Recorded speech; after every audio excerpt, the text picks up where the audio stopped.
Hello, my name is Ibrahim Traoré. You might know me as a young military leader, someone you call a radical or an anti-Western dictator, but today I'm here to tell the truth.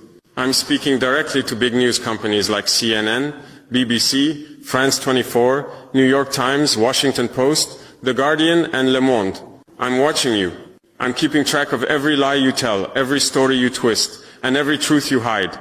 This time, you can't turn off my voice. You can't shut off your cameras or edit my words. The world you used to control is gone. Millions of people will hear me now, without your filters, without your lies. I'm 34 years old. I grew up hearing your stories about Africa. As a child, I watched your news on TV. The pictures were always the same. Hungry children with flies on their faces, dry lands, wars and death. You told us this is Africa. You made us feel ashamed of our home, our people and our land. We believed you because we were young and didn't know better. But as I grew older, I started to read, ask questions and learn. I realized the Africa you showed us wasn't real. It was a story you made up. You wrote a script for us, and it was full of lies. The false story of Africa.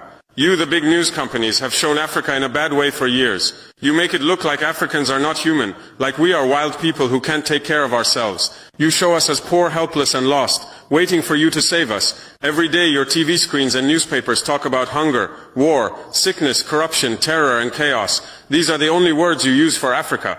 You never talk about hope, success, growth, strength, honor, pride or victories. Why? Because those words don't fit the story you want to tell. Let me ask you, have you ever made Africa's successes your big headlines?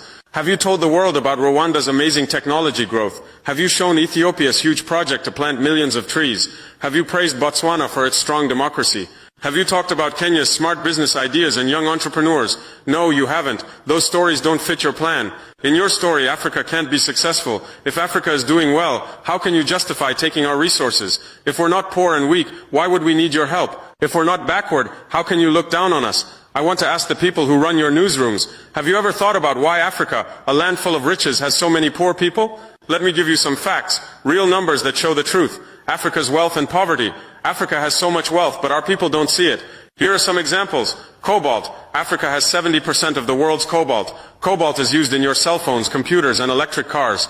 Most of it comes from Congo, but the people in Congo can't afford phones or computers. Why? Platinum. Africa has 90% of the world's platinum. Platinum is used in car parts, electronics, and medical tools. It comes from South Africa, but South Africans struggle with unemployment and poverty.